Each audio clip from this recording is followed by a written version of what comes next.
Hello and welcome to the Farmer's Kitchen. We're the farmers. That's right. This is our kitchen. You know what? We love it when we can go out into the woods or on the water and bring back something to eat. We're going to do that today. But first of all, we have to find out, if we go to the woods to find mushrooms, it's a mushroomy time of year. Right. A lot of those out there I know. I know the common names from the old timers, but there's some folks out there with a social media page that says Official Kentucky Mushrooms. I've watched them, I've followed them.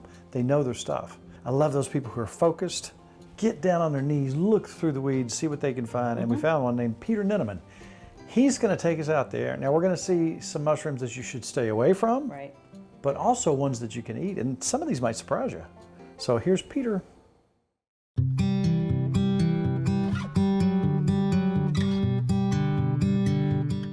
Today we're in search of dinner in the woods with Peter Ninneman. Hey Peter. Hello. I have talked to you, I have seen your Facebook page, which you might mention right now. We have a couple of big Facebook pages, Official Kentucky Mushrooms and Bluegrass Mycological Society. So you're the fun guy of fungi. I guess so. Nobody's ever told you that. Nobody ever, nobody. Now, the most questions that we get are, can I eat that? Now, that's very important because there are some mushrooms who will do very bad things to you. We don't want that. But that being said, this field right here, every year, something orange pops up, and I know what they are, but this is your first time seeing these, which That's I right. think is fun. Yeah. Tell us what they are. So these are lobster mushrooms, and it's kind of misleading because it's actually two types of fungus. It'll be a mushroom in the genus Lactarius or Lactifluus or Russella or Russula. And then there's a parasitic fungus that comes along in the genus Hypomyces, and it transforms the mushroom all the way into this orange, weird, Clumpy. irregular beast. Yeah. But a very highly sought after mushroom. Nice to have in your backyard. That's one. Let's see how many we can find today. Now we're gonna show edible, inedible, but this is number one on our list. We start out with the lobster. So this goes in the bag. All right, let's put it in the bag. Best to eat. Now, Peter and I can walk around and look at this stuff, and we can put it in our bag, and we can take it home. We can fry it up in butter, or put it in a recipe, and we can eat it. We're responsible for what goes into our bodies. You are responsible for identifying your mushrooms. We'll do the best we can to topically help you. But when it comes right down to it, when you look at the mushroom and you decide to eat it, you better know what it is, because it's not Tim, it's not Peter, it's you. I know these are lobsters because I've eaten them, and I woke up the next day. I like waking up. That is a red Russula. You see them very commonly. You see Russula very commonly in general.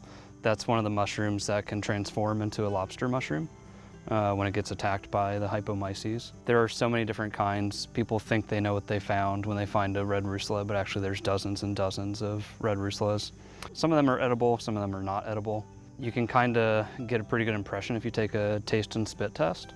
So you just bite a very small amount of the cap, chew it for a second, spit it out completely. It can have a very acrid, bitter, spicy taste. That's a pretty good sign that you don't want to mess with it. Maybe one that the beginning mushroomer should probably just let it sit there. Yeah, probably. Just in case. That's true for most mushrooms. If you're beginning, you should probably just kind of, that's beautiful, maybe take it home and study it. Yeah, key it out. Learn how to key things out. Ask the pros and see what you have. Yeah, that's something that makes people pretty nervous when we tell them, hey, it's totally fine to take a little bite out of the cap. Even that really deadly toxic mushroom I was talking about earlier, Destroying Angel, so that's gonna be Ammonite bisporigera. It's a white mushroom. They're not too big. They've got kind of an egg cup at the bottom, at the base, and then a skirt around the stem, and the whole mushroom is white. So that's one to know about, Ammonite bisporigera, or Destroying Angel. As long as you don't ingest. As long as you don't consume any of it, you're totally safe. Mushrooms are also safe to touch. There are some species that a very small amount of people will have an allergic reaction to, but by and large, it's like 100% safe to touch, smell, take a bite, spit out completely any mushroom that you find. We have a couple examples of what we commonly call like milk caps or milky caps, but these have this kind of strange phenomenon that if you scratch the gills, there's this latex-like substance that comes out, this milky substance. Here it comes. This one's pretty common to find. It's got kind of these rings of orange and kind of orangey white coloration to it. And then on the stipe or the stem, round-ish indentations on the stem. And then the gills, this one hasn't fully opened yet. When it opens, it'll be quite a bit larger. The gills are super close together. And so because of all those features, and I know that it'll have a acrid taste as well, because I've seen this mushroom many times. Taste it, Peter. This is Lactarius samicola. And it'll have some, that one's coming out kind of slow, but there is some latex milk stuff coming out. And you can also cut it right down the middle. And there's usually some latex that'll come out. You can kind of see it there. Might be a little bit hard to pick up on camera, but it's wet with that. Now, when is the best time for somebody to look for mushrooms? After a rain? Yeah, you definitely want some moisture available because mushrooms need that to grow. But even when it's dry out, like you can kind of find some microclimates to look around. So like by creek beds, in the moss, because moss holds a lot of moisture. You know, fallen logs that are remaining to be wet, even though the ground might be dry. So I think every day is a good day to look for mushrooms, as long as you're not working on like a 3-week drought or whatever. Yeah. You know? All right, so this is a fun one. This is a fun one for kids and for people who want to eat. This is a type of puffball. There's a lot of different types of puffballs. This is the only one in our region, at least, that grows on wood.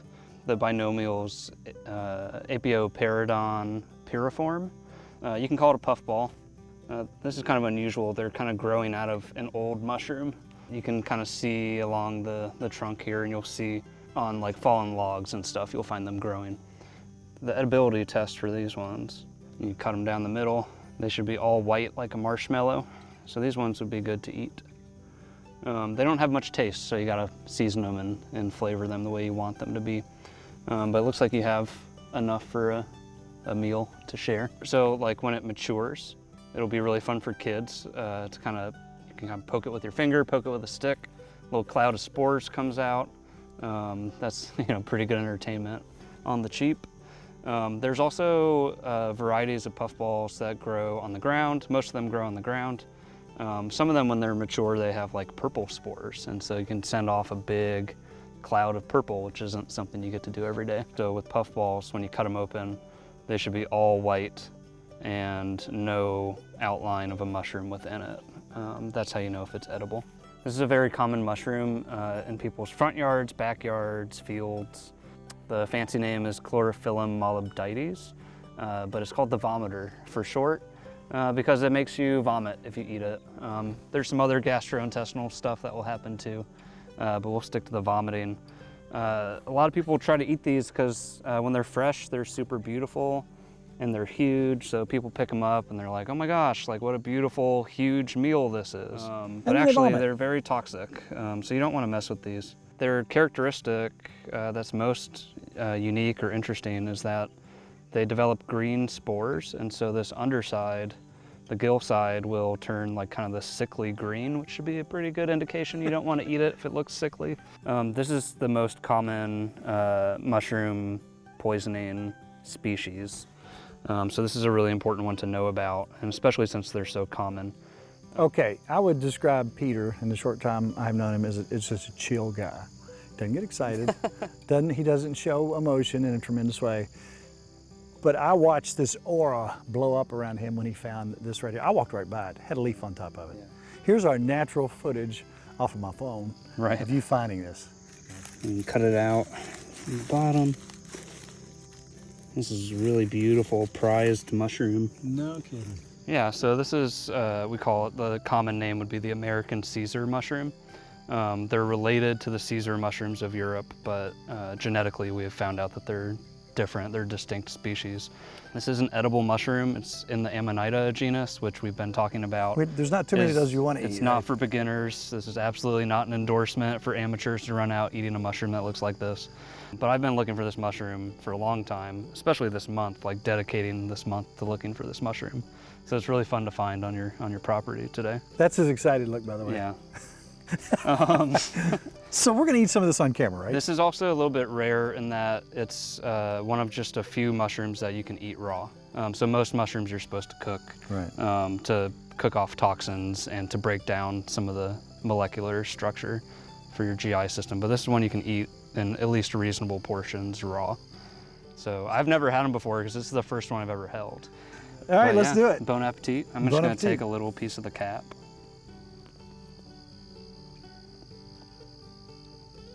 You gonna try some? What do you think? It's good. Is it good? What would you compare it to? I don't know, it's like more mushroomy than I expected. I thought maybe I'd heard something about it tasting like a fine cheese, but this is maybe a little mushroomy. I wonder if the fine cheese taste later. is when you cook, maybe.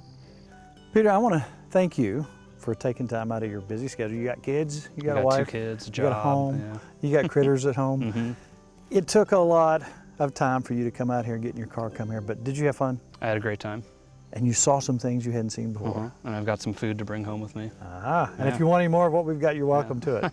Well, thank you so much again. And if we get another rain, something starts popping up unusual, might I give you a call? Absolutely. Thank Come you very poke much. around, yeah. Thank you very much. Yeah. I appreciate it. Thank you.